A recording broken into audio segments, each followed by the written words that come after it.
What's going on, everybody? Welcome. My name is Isaac Paul, and this is The Script. So, for those of you all that are not familiar with what The Script is, where do we begin? So, my name is Isaac Paul once again, and I am the creator and the host of The Tequila Tales.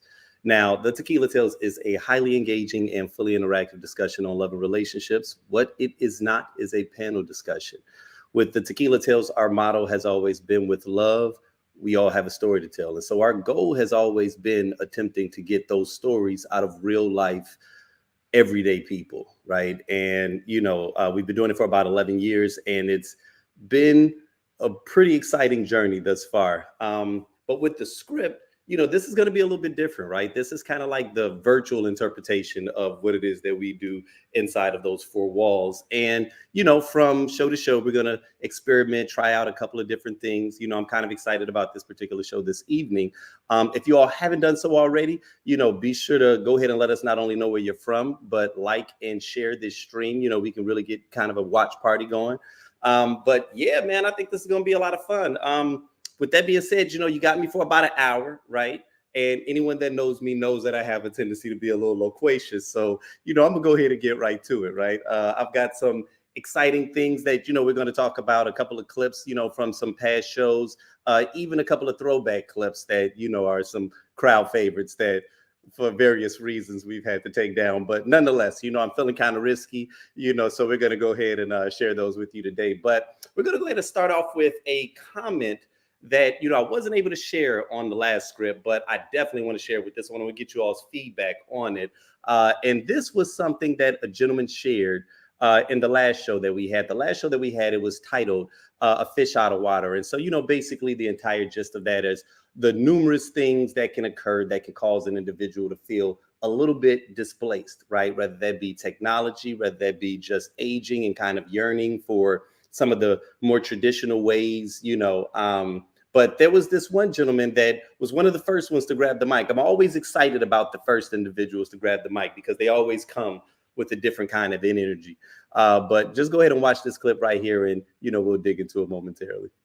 I listened to a lot of comments in here about dating and whatnot, and you brought up the whole AI thing, and I just feel like I want to say something about the whole dating app thing. I went on many dates, and what I found was the women I was going on dates with, it seemed as though they made me feel I owed them something. And the more and more I went out on these dates, they wanted me to prove why I had their company. And that really put me off. The significant relationships I've ever had is the women I ended up being with were sweethearts, sweet. They appreciated me for what I did, whether it was big or small. And for some reason, I don't know what's going on with this whole idea of you got to prove to me that you deserve my company. Well, then fuck you. I don't want your fucking company, and I don't need it. And I believe what this whole AI thing is what it's doing, and I saw the movie Her, it catered to him. The AI was kind to him. It talked to him about what he liked, not about just what you like. If you're going to be in a relationship, it's about both of us, not me proving to you. I heard one woman say, and I'm picking on nobody, you got to court me. We have to court each other. It ain't about just you. And I'm over here one day, I was going on a date with this one woman, spending all kind of money, even working overtime to impress her. It worked. Not her. Cool. I'm with her because she was the opposite of that. She was like, I'll take you out sometime. I'm almost in love. I'm ready to propose. But I couldn't stand it. And I was almost to the point to where, and I hate to say this, I was kind of done with our ethnicity.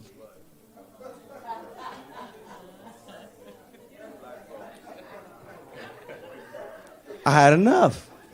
I don't know what's going on with y'all, but I don't owe y'all nothing. And I was tired of it. I didn't meet her on a site. We met how folks usually meet back in the day.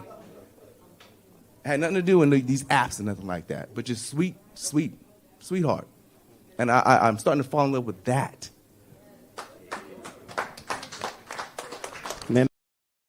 Okay.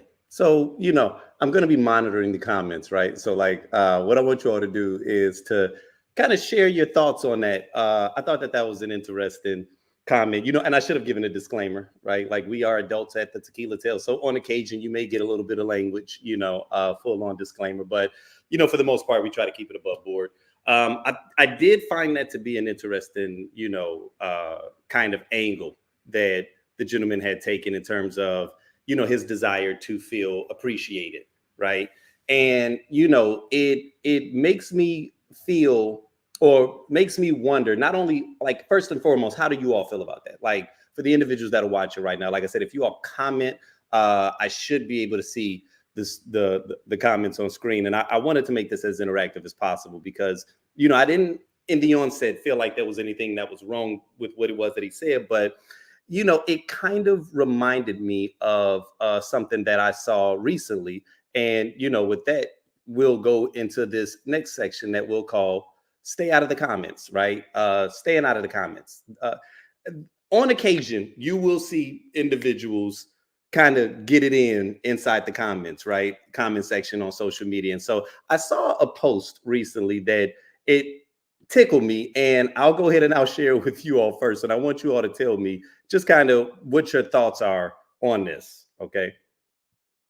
Let's see.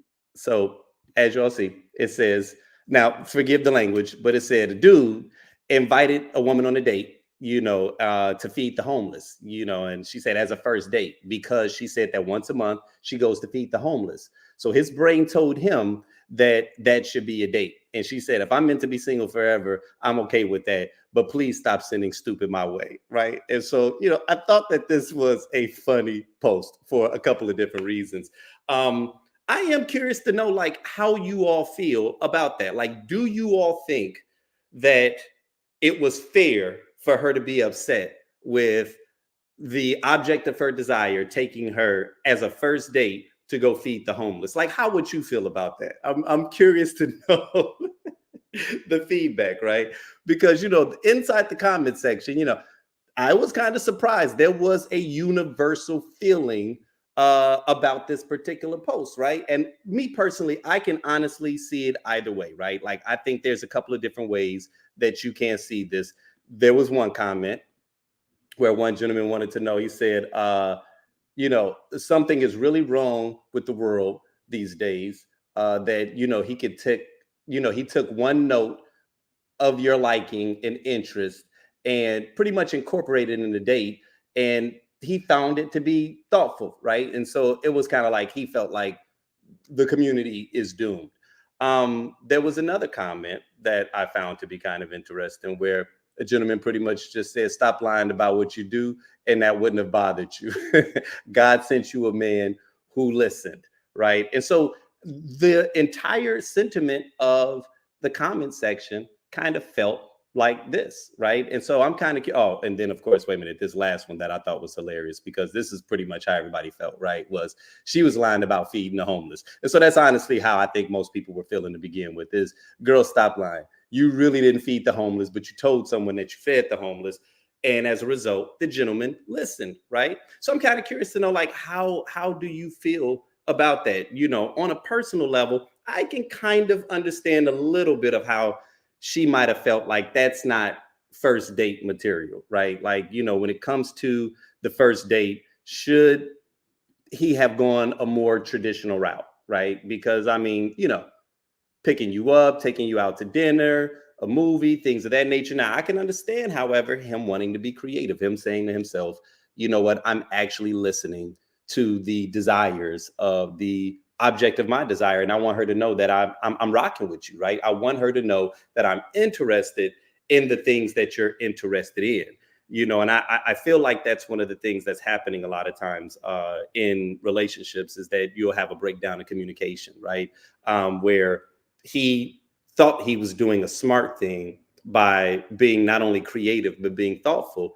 But as it turns out, she probably just felt like he was being cheap, right? And so, that is something that often comes up inside of the shows, right? Where there'll be someone that'll say something like, and a lot of times I find it to be kind of like cut right down the middle, where some individuals that are looking for something more traditional, they kind of want you to go. Remember the whole Cheesecake Factory thing that kind of took off a couple of months back, where people kind of felt like taking someone on a Cheesecake Factory date was like a dumb decision. And then the internet kind of exploded. Like, are you joking? Do you know how expensive the Cheesecake Factory can become? You know what I'm saying? But at the same time, there are some times where I've heard women feel like men aren't being creative. If you don't have a lot of money, then exercise your creativity. There's a whole lot of other ways that you can show value. But there's other people that kind of felt like, okay, inside of using creativity, pretty much is that an excuse for not spending money? So you'll spend revenue on other things that you find to be important, but they're not me, right? So I'm kind of curious to know, if there's any belief in that, like what side of the fence do you fall on? If someone took you on a first date that you thought was very creative, but you knew maybe only ran them about $50 collectively for the entire evening, right? Would you feel shortchanged, or would you just look at the quality of the first date? This actually reminds me of I remember it was around year 3 of the Tequila Tales where there was, I don't know how this conversation came up. I probably have the footage tucked away somewhere, where it was about whether or not it was within bounds for you to take a woman on a date and use a coupon or a Groupon. Like, if you saw a dude pull out a Groupon on a date, would you feel some kind of way about him, right? And even back then, and this is every bit of like 7-8 years ago, a lot of people felt very strongly on both sides. And this one woman, I recall her saying, like, you don't take a queen. You don't use a Groupon where you're taking the queen out on the date. And so, I've always just found that to be a little humorous. And I was just curious to know, just kind of how you guys feel about if you saw someone pull out a coupon, like you was having a great date, right? Maybe he did take you to what felt like a fancy restaurant, and then on the back end, you saw him pull out a coupon and it was like a 2-for-1. Would that bother you, right? Would that bother you? But, nonetheless, so, keep it in line. We were talking about traditionalism versus how things are today, right? And whether or not you think that there's any, do you yearn for the old days? Are you someone that misses the past? Do you think that times were easier in the past than they are today? And if so, how? Right.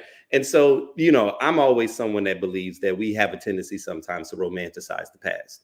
We have a tendency to believe that, when we look at the past, that everything in the past was, roses and sunshiny, when the reality of it is that, there's obstacles to be met in every era, and some people find technology to be a great benefit, not only to maintaining their relationship, but specifically to even finding their significant other, whereas other people kind of yearn for the ways that things used to be. And that was the case of this young lady right here. I think that I do miss back in the day. I know I look younger than what I am. I'm 34 years old, but I think that back in the day, like, it was more intimate, communicating with each other, being around each other. It was just better. Today it's easier to cut each other off. You don't know what you're dealing with. You don't know who a person is, and it takes longer to get to know that person, the genuine person. Because nowadays we meet each other, whoever we send to each other off top. But back in the day, you met who you met. You could meet a stranger back in the day and you instantly welcomed them, no matter the age or whatever the groups is. And today, now you walk in the room and it's probably 5 out of the 7 people sizing you up, and instantly in their mind they don't like you. It's easier to cut people off. Back then, you had to address the situation. You had to get to know somebody. You went off people, it wasn't about popularity. It wasn't about anything. It was about togetherness. I remember when I was a kid, you could walk down the street and see a bunch of other kids and y'all were friends. I remember as a teenager, everybody, what y'all doing over there? It was just so much easier to communicate with people. Everything was intimate. Everything was hands-on. And even then when you have problems in your relationships, I remember when the first cell phones came out, not everybody had access to razors and all of that stuff. So you had to do that because you don't know where you could talk to that person again. Or you can't hold the house phone up. Or you got to wait till after 9 p.m. So you knew that it would be an extended period of time before you could have access to your loved one or your person to connect with, or that family member. So it wasn't easier to walk away from a lot of things. You had to solve those things. You had to physically be there. Nowadays, you could just cut it off. It's too easy to cut people off. right? If I don't want to be bothered with you, blocked. I know I do that too quick, blocked. You said something, now I'm like, blocked? Who the fuck are you? But that's just who I was. That's who I am now. That's not who I was then, because it was harder when I had to look somebody in their face and accept the fact that I was wrong and hear them out. I don't want to hear it now, and I don't want to hear it now. I don't got the time to, and this technology gave me the access to just be a butthole when I wanted to, or if I was in the mood to. So that's all I wanted to say. Okay. So, again, like what are your thoughts in that regard, right? Like, how do you feel as it relates to, a moment like that where you feel like in the past things were so much easier than how they are right now? Because I'm someone that I don't know. I don't necessarily romanticize the past. I mean, I think that there's pros and cons to everything. I feel like her perspective was rather unique, however. I will say that much. I do think that essentially what it felt like she was saying was that it was harder to break up back then, right? And so that, to me, I find to be a little fascinating, right? That she thinks that it was easier because of the fact that you had to put in more effort. You know what I mean? Because you had to put in more effort, it made it a little more difficult for someone to just be able to break away, And I mean, if that's the case, then I guess that's almost like saying that in some instances, marriages were stronger back then because it was harder for women to get divorced, right? Like, and that's what I mean by when I say that. I think it's kind of difficult sometimes to just romanticize the past because, we might look at marriage statistics today, right? And we may say to ourselves that if you're looking at just the data, then the data would cause you to believe that for whatever reason, things were better back in the day because the marriage numbers were higher and divorce rates were lower. Well, that's because it was a lot more difficult for women to, actually get themselves out of relationships. I mean, up until a certain point, if a woman was married, she was considered property, right? And so you almost have to be cautious sometimes when you are basing the value of something strictly off of like a data set or off of our ability to be able to endure pain, right? Because of the fact that we were able to endure pain, a lot better back then. It seems like, things somehow were better, but, I'm gonna go ahead and go to another clip right now. And this one is one that I actually have a bit of an opinion on specifically. So I'm gonna actually take it somewhere differently than where it's like, listen to the totality of the clip because there's something very specific on the back end that I did want to bring out specifically. I don't think man is afraid for commitment. I think you got to find that woman will kind of put you in that space that, all right, I'm comfortable. I came out of a long-term relationship, moved out here 5 years ago, was in a long-term relationship, didn't work out, went through, had fun phase, whatever. Arizona, for one, I guess ain't that many black men. Ain't that many black men that fit y'all height description. Ain't that many black men that fit y'all pocketbook. So when you check all those boxes, you get a magnitude of women that you can go have fun with or whatever. But I met her pretty much the first week I got out here. And it was, all right, she had her checklist or I had my little thing. And it was just, I'm enjoying your space, you're enjoying my space. Over time, yeah, you kind of say, all right, kind of what we doing. But if you come off the get-go, all right, you seeing somebody else? Yeah, I'm kind of seeing somebody else. You seeing somebody else? Yeah, but we know kind of what it is. And over time, all right, we off. Damn, you checking the box. You made me my food. You made me my plate. You came over after a long day. You checking on me. Every woman not going to do that. And starter, looks do matter. A lot of times, if you don't check that box, sorry, sweetheart, you got to go. You can't talk to me. And I think sometimes a man will be, a woman don't have to have all her stuff in order, but a man will step in that spot and say, I got you. Most of the time, a woman, once y'all get success, I think y'all kind of weed the men out that don't have it in order. And I ain't saying that. I got my stuff in order. I'm straight. But I think that's a big difference from successful women than successful men.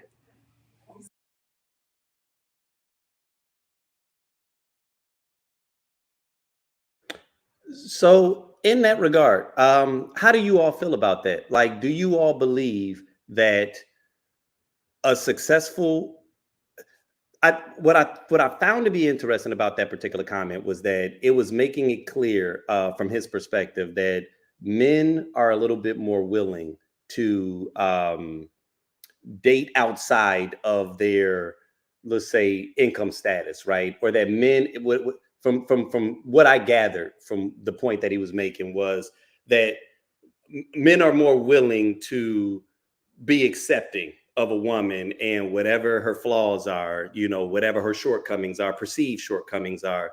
Whereas women necessarily feel like you have to be at or above their level in order for them to rock with you. Right. And so I know on a large level that a lot of that has to do with societal reasons, because I think as men, our role in many cases are seen as the provider. Right. And so in many cases, it's almost like if we're not providing, then our value isn't always understood or seen, as being what it potentially could be. Right. And so I found that to be very interesting what he said on the back end, even though he was sharing another point about another topic that we were discussing. But he did say that it did make me kind of think like, wow, that is kind of interesting how we have kind of found ourselves into this space, and again, anytime that you even broach this topic, you're going into gender, right? And what it means to be a man, what it means to be a woman, and whether or not you believe that there actually are sufficient gender roles, and whether or not you subscribe to those roles. I played a clip on the last show that was one of my absolute favorite clips, where a woman shared about how, it was initially her goal to kind of live the soft life, but knee deep into her relationship, into her marriage, her husband got diagnosed with multiple sclerosis.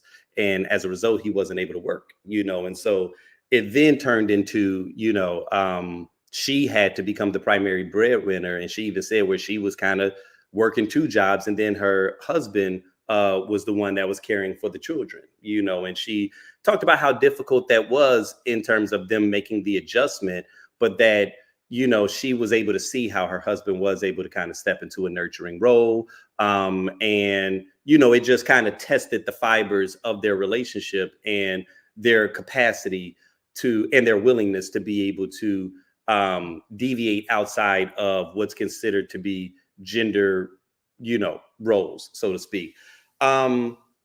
But even beyond that, right, it did make me think a little bit about like with the thing with Ebony K. Williams, right, with when she had talked about when her and I think it was Ayanla Van Sands had said that, she wouldn't date a bus driver.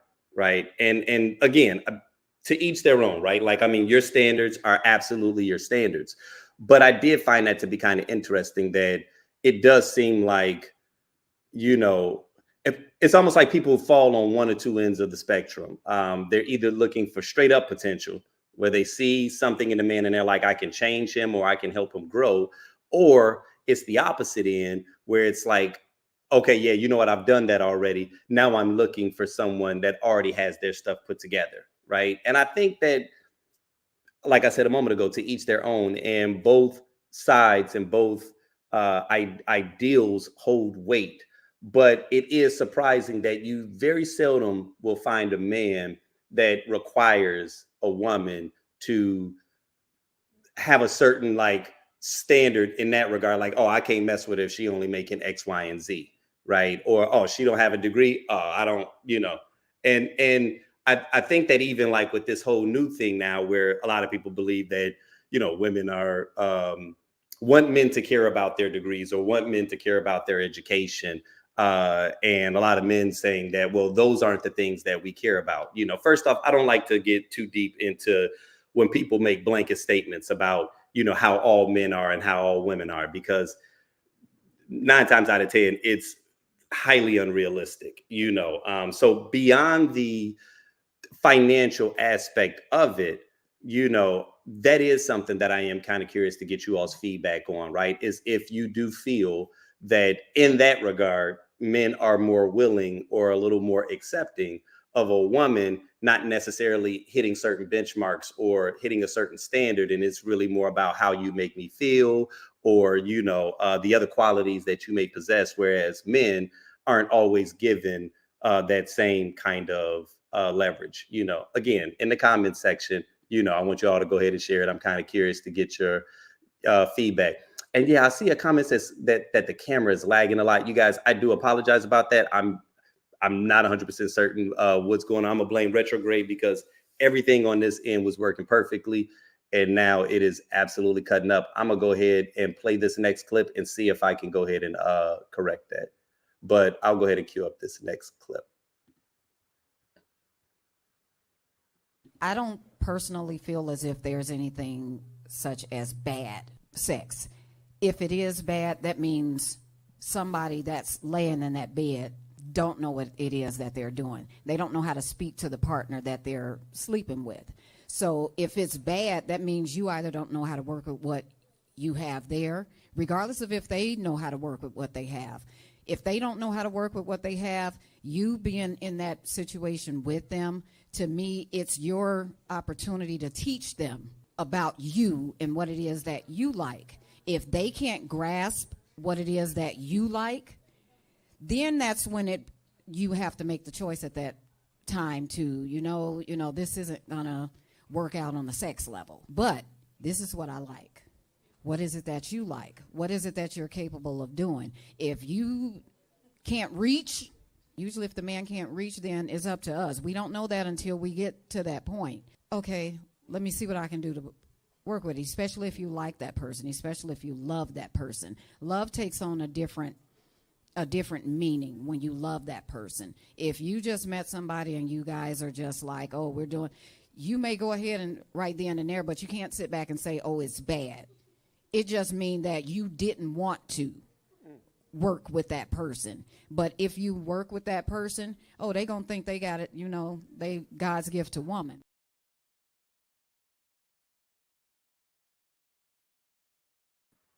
Okay. So I'm trying to see if I've corrected the issues with the lag, and it appears that I have not. So yeah, again, you all are gonna have to forgive me for this because, not 100% certain what the issue is and why it's creating these issues, but nonetheless. I am 53 and I am single. In the dating pool, there's piss in it. Like, for real. We need to give each other grace. True. Yeah. Men and women. Yeah. We need to give each other grace. But I also feel like a lot of women, a lot of us, we step into our evolution. Like when we evolve as people, we step into that. Like, okay, I don't like that no more. I used to like that, but I don't really rock with that no more. And I understand that what men are going through and this and that, but I feel like a lot of our men don't evolve with us. They don't recognize when they're evolving. They don't recognize when the things around them are changing. And there are men in this room, for this brother here, this one here. Y'all need to teach a class. Like, I'm serious. Like, this is not, I said it before, I am 53 and I am single. In the dating pool, there's piss in it. Like, for real. Like, it's not a joke. Like, it is so serious out here in these streets. These men are trash with a capital T. And I don't understand. And I am a boy mom. I have 3 sons, 36, 28, and 25. I rock with my black kings. Like, I am a forever. Like, I'm a fan. I have to be. I'm a boy mom, right? Mm-hmm. But these men out here, like, I don't know where, I don't even know what happened. Where did it get twisted up? Where did the message why is it not computing? I don't understand. It is so serious. And the thing is, like, you can't, by me being in the age group that I am, you can't just like snap a finger and fix it. It's so deep rooted. But I think the beginning is communication and giving each other grace. Us women, we have to give these men grace, but men also have to understand that we moving things. We moving. We bosses, but we also can take care of home. We can have a hot meal cooked.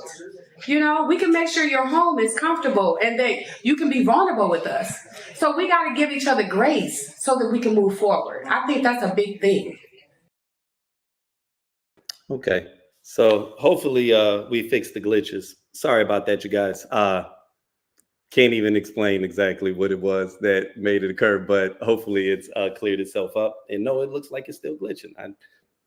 Goodness. And there's quite a bit that last woman said, the woman before the last, about the not believing that you can, that bad sex is a thing. So I did think that was kind of an interesting point, right? And I am curious to get you all's feedback on that, whether or not you all actually believe that bad sex being a byproduct of like lack of communication or lack of someone's willingness to please their significant other. You know, I'm kind of curious to know how you all feel about that. If you all do think that bad sex can be cured that way. Now, I'm gonna be honest, I do kind of vehemently disagree with her on some levels. I think some people are just are how do I put this delicately? Okay, let's be fair. Yes, bad sex can be a byproduct of someone not being attentive to the other person's needs. And so, granted that the equipment is all correct, right? Then in that case, it's one of those things where it's like, it's not just about size or things of that nature. It really is about something that goes beyond that, right? I think that's really once you start to add intimacy into the equation, right? Like if we're talking about intimacy, then yes, right? Like that is something that you can work towards. You know, that is something that communicating with one another more, having a willingness to please your significant other can dramatically improve you all's intimate life. However, sometimes certain people just aren't capable, right? And I'll just leave it at that. And you all can kind of assume what it is that I'm getting at. Like, I mean, just they're just sometimes that it's like, it really doesn't matter what this person does. They just don't have the capacity, right? And in those moments, yeah, man, I mean, I think it really just comes down to how much do you love that person, right? And then, you know, what you and your significant other are willing to do as a result. You know, are you all willing to experiment, you know? And I think that just as relationships, modern day relationships evolve, that experimentation can take on a couple of different, you know, avenues, right? Like, I mean, not necessarily that I'm one that will say that I'm endorsing it, but I know that you'll have a lot of alternative lifestyles, you know, and because it's becoming more accepted in 2024 and beyond, I do think that probably does give some people a little bit more leeway as to how they can explore their making certain that they're being pleased, you know, sexually. It seems like for so long, women's needs were never really taken into consideration. It was never really about women being pleased sexually. I mean, to be honest with you, it feels like until like the 90s and 2000s and beyond is the first time that you really started to hear it being spoken about as it relates to women being more vocal about what it's going to take or what it is that they desire. You know, so much about the way our society had been constructed up to this point had really been about pleasing men, you know. And so I think that in that regard, we've always gotten the long end of the stick. And until recently, we've really had to kind of dig in a little bit deeper as it relates to the multiple ways that we can please one another. But to just say that there's no such thing as bad sex, though, I think that's a reach. Because I'm pretty certain that we've all had it.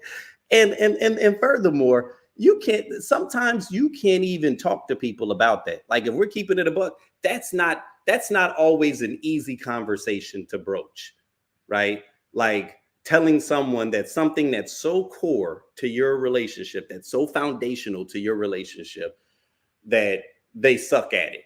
Even if it is something that they can tweak, it's like you really have to be delicate in how you're explaining that or how you're sharing that, so that you don't rip the soul out of your significant other. And I think that goes on both sides of the equation, right? Like, I don't know if there is a way that you can comfortably tell a woman that, yeah, I just wasn't feeling it, right? And I think that that's one of the reasons of why you find hookup culture, that people kind of want to get that out of the way first. I remember there was another throwback.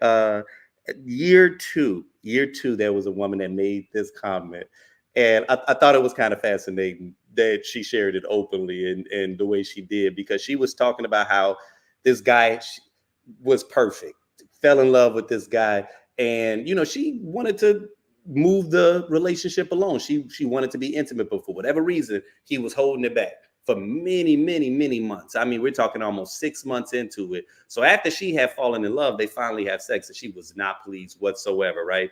And what she expressed inside of this Tequila Tales, this live event, was that she was pissed. She was actually pissed at this dude because she wished she had known before she fell in love with him that he was horrible in the bedroom, because it probably would have, altered the path that they had taken. She was like, she felt like she had been tricked. So I thought it was hilarious in the way that she shared it, but that is interesting, right? Because I mean, especially if sex is important to you, if sex is core to you. Now, with some people, sex ain't a big thing.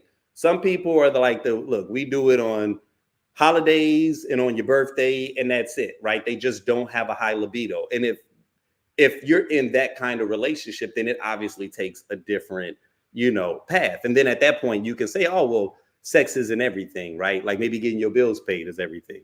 But if it's not that type of situation, right? Like if sex is core, then yeah, like I can understand that being kind of a deal breaker. You know what I'm saying? And no matter how much coaching and teaching, and there's only so many toys that you, and maybe you all disagree with that, right? Like, I mean, I think that that's where chemistry really comes into play, right? And really understanding whether or not you and your partner get along in that regard, right? But again, I could be wrong. I want you all to share your thoughts in the comments. You all saw the next comment where the woman said that, she was 52 and dating, and she said that there's piss in the dating pool, right? I thought that was an interesting comment. I can see it. I know that. I think that goes across the board, regardless of age. I think sometimes people think that it becomes so much more complicated to find love when you get over a certain age. And I can challenge that. Because I really think it is more about what you're looking for specifically and your willingness to compromise, right? I think that there are a lot of times that people are not willing to compromise inside of these relationships. And that's what leads to, like, I feel like in 2024 and even just a little bit before, like, I don't know when, where, or how, but we've gotten an incredibly unrealistic expectation when it comes to relationships, right? Where it feels like people in 2024 are expecting something that not only have we never seen before in the past, but more than likely no one that they've ever known has experienced in the past, right? Like anytime the conversation about the 50-50 stuff comes up, I am always flabbergasted at like how visceral of a response that you get from people anytime the conversation about 50-50 comes up, right? And it's not like 50-50, like we got to go half on the bills, or it's not a bunch of dudes trying to be broke. To me, 50-50 is more than likely what our parents were doing, right? It was definitely what our grandparents were doing. You know what I'm saying? It's like, who did you know that was growing up in this fairy tale lifestyle where if two people were earning equally, they weren't evenly contributing to whatever the household was, but it just seems like for whatever reason, this conversation nowadays becomes this knee-jerk response of, oh, I'm not, no, anybody that asks you to do, all the broke dudes in the comments is upset. And it's like, okay, I could get it if you come from wealth, or if you come from an affluent household where maybe, your parents, your mother had the luxury of not having to work. But Claire Huxtable and Heathcliff Huxtable were more than likely going 50-50. Like, I don't know where the hell y'all are getting this visceral pushback about something that, you know what I mean? But like, not to even go down that path, but that's what I mean by when I'm like, social media has everybody expecting something that isn't even what we've seen before, right? It's almost like social media told us that we have to feel this way about it.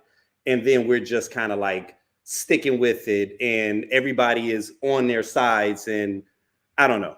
I can go on for hours about that because it's absolutely ridiculous. Now, this next comment I thought was kind of interesting because it kind of goes into the space of, one of the things that I've always loved about the Tequila Tales is people's willingness to share their vulnerability, right? And to share a little bit about their story. And sometimes wrapped up in their story is a message.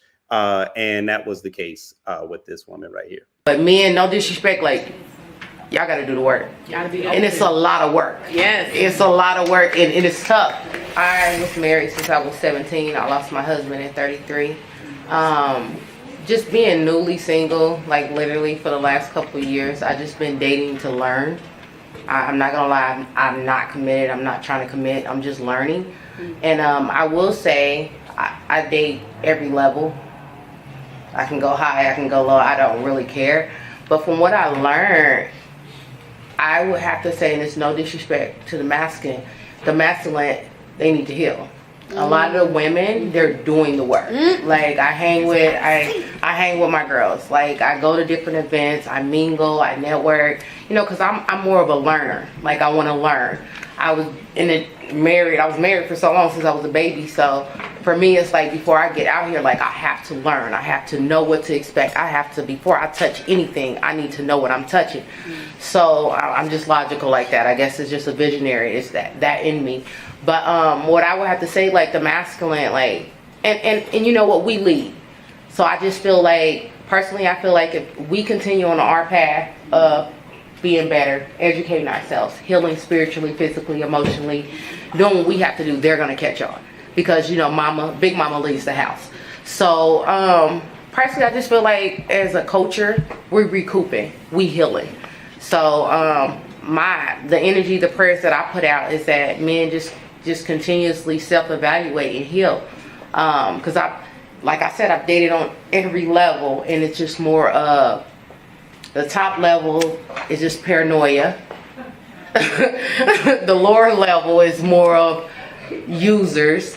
So it's just kind of like, in the middle level is confusion. So it's just kind of like, y'all gotta heal. So when I leave a situation, every guy I ghost, I'm sorry they call me the ghoster. Every guy I ghost, I learn something. Like my goal, I pray for them, but I learn something. I send light, I send energy, I still heal in their way, but I learn something from them. And what I've learned from them, like, we need to heal as a culture, like as one, like we gotta heal. So black women, keep doing us, keep healing, keep going to school, keep working on your body, keep just loving yourself, going on trips, doing whatever you have to do, and eventually that energy is gonna cap onto them. But men, no disrespect, like y'all gotta do the work. And it's a lot of work. Yes. It's a lot of work, and it's tough. Like being celibate for years, not giving out your energy, focusing on your mental, going to therapy, talking to people, like being transparent, opening up about your past, like it sucks. Like, and I'm from the trenches. So to be where I'm from, doing what, like he said, people will call you simp. People will call you like I hung with the popular gang of gangsters. So doing that work, you'll get called like a sellout. You'll get called like a lame, or you'll get called like, oh, you this, you that, whatever titles. But you got to think about the culture as a whole. Like, we got to heal. We got to do the work. Yes. So, I did wholeheartedly agree with pretty much everything that she said. And of course, you got to stay out of the comments sometimes, right? Because the comment section, it's almost like, it's like the comments, social media has gotten us to this space, and it's so the algorithm, right? And where it's almost like something doesn't track unless there's conflict. And I think that after about a decade of us all becoming a part of this culture without even recognizing it, we're all kind of succumbing to the exact same thing. Like sometimes I have to catch myself where you're watching content and it's not necessarily that you're looking for something to disagree, but we somehow get this misguided belief that we have to agree with 100% of what a person says or who they are or the decisions that they make, right? And so, there was a lot of people that kind of caught some aspects about what it was that she said in terms of the fact that she said that she's a ghoster. Her friends call her the ghoster. And, that it was framed in a sense of that, men have to do the work and that men need to heal. And, I do believe that she was speaking from a place of authenticity. And I don't think that by any means she was attempting to be disparaging towards men, but I think just someone who was recently widowed and kind of in the dating scene right now, and as she shared, she's dating people on multiple levels, that she's seeing what feels like a bit of some uniformity, right? That a lot of men are not putting in the work of healing. And I'll say that I'm fortunate enough to have a broad enough friend group where that's not my only experience, is seeing men that are unhealed. But I will say that I've always found that women, and specifically Black women, have always been at the forefront of the culture. They are normally the ones that are starting the trends, Black men being right behind them, or, in many cases backing them up, but in that regard, I do believe that, and, I might catch some flack for this, right? Because it might feel like, oh man, you caping, or, you simping. But the reality of it is, man, is, just looking through the comment section can let me know how much collectively we need to heal. And this is men and women, but it's something specific that I think us as men, and specifically Black men, need to address, and that I think I'm going to devote quite a bit of time to that particular topic in the next show, because I had an experience with some people the other day, and I won't go into the specifics. I'll actually save the entire story because it's kind of ridiculous, right? It's a really ridiculous story, and it's funny, but on the back end, what I was left with was an awareness that white men have a liberty that Black men absolutely do not have. And I'm not saying this as it relates to anything dealing with systemic racism, right? I do think that it is because of certain systemic things that have occurred that have kind of put us at odds with one another. But there's just a couple of things that's going on in our culture where we don't have the ability or the capacity to express ourselves as freely as white men do, right? And I mean, even with one another. I don't mean a society. This isn't about women. Like, scratch everything else. Black men to Black men, we do not have the capacity sometimes. Like, it's almost like on the back end of sharing some emotion, we got to keep saying pause. Oh, what's this? No, I don't know what happened with that. That was weird. But no, it's like we keep saying, on the back end, we always have to say pause every time that someone, does something. And it's like, all right, it was a joke at first and we got it, right? But now it's to the point where, okay, why is your mind even trained in that heavy to where it's anything that can be stretched and have any kind of sexual innuendo, it's got to be met with a pause, right? And it's almost like this knee-jerk reaction.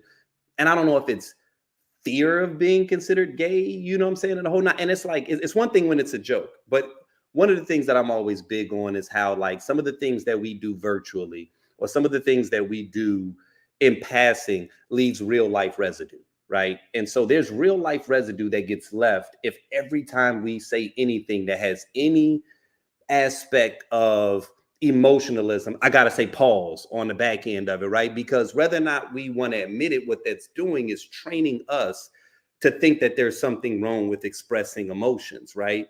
And it's like, that to me is the lifeblood of what makes all of this shit worth even living, right? Like, is our relationships, you know? And when you think about that, like, especially depending upon like your early childhood experiences and whether or not, you know, you had strong male figures growing up, if you had a great relationship with your father, like a lot of times we are actually craving that type of love, platonic love from our significant others. But it's like just being able to openly say, I love you seems to not be something that we have the capacity to do. And so, like I said, I'll share the story on the next show where, y'all, and it was bizarre, right? Because it was, if there ever was a pause moment, this was definitely a pause moment, like this conversation that was happening around me that I kind of got inadvertently pulled into.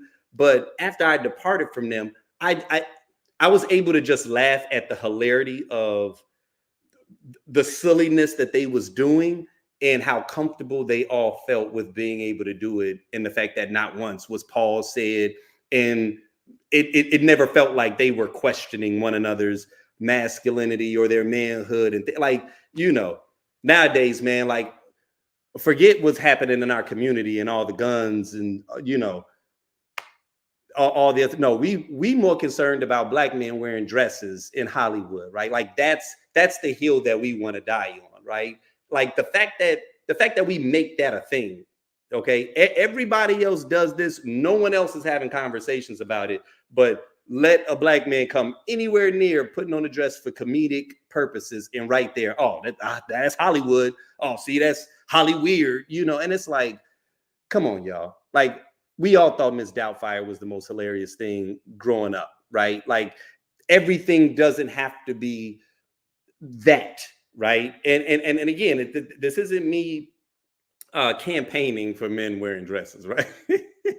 That's not what this is. But really, what it is just an understanding that we got enough things that hold us in bondage as it is, right? And for us to be holding ourselves in bondage about something that's so minuscule, it's like, y'all, we got a lot bigger fish to fry than for us to be worrying and arguing and debating and having these hotep ass arguments about silly nonsense, right? And so it's like I said, when I do a deeper dive, you know, that'll be something that I'd love to get you all's feedback on, because it, like I said, it was a hilarious scenario, but I left being a little envious of the liberty that white men have to just be themselves without always feeling like they have to qualify it, you know, or defend it.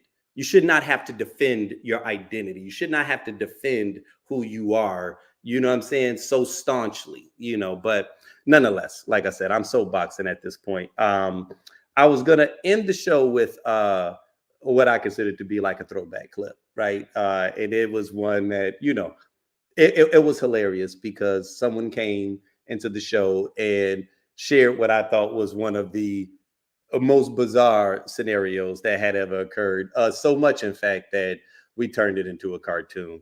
But with that being said, here you go.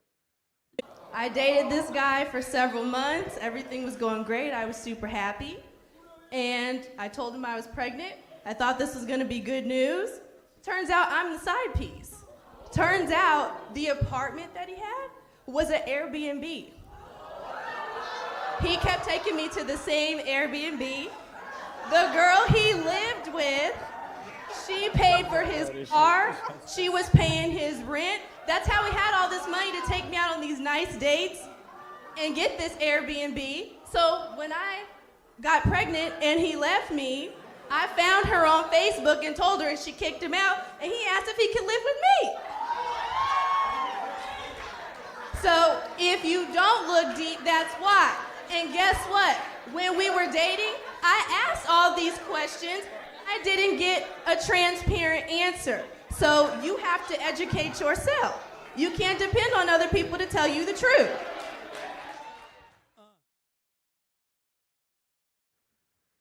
Yeah, man, people be coming up in these shows, man, and they be saying everything. They be saying anything, man, like straight up. Like, it's to the point where people will often ask us, did you stage that comment? Did you plant them? And I'm like, no, we absolutely did not, right? It has been this way since the beginning of time, but I think it's what happens when you get a lot of authentic people in a room, and the goal is for us to share and for us to share authentically. I think I'll end the day. I did want to just kind of give my own personal opinion, as if I haven't been given a ton of opinions up to this point, but I did want to end the day.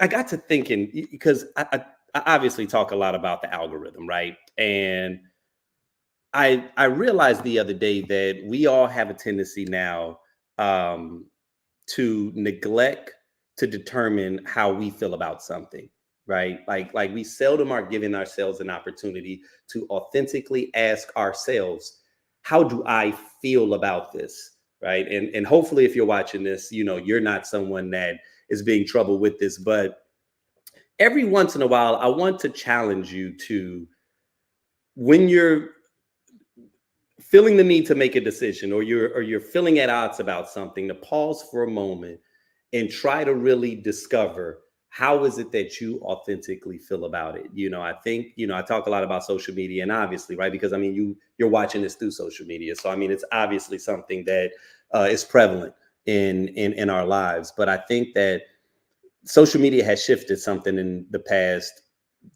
definitely 7-8 years, where we've gotten to the point where we care more about the collective thoughts about something than we do ourselves. I've heard stories from good friends of mine that'll share, like, if they post something and it doesn't really get much traction, or no one saw it and liked it, or they posted a picture and it didn't get the kind of response that they thought that it deserved, they'll take it down. They'll delete it, right?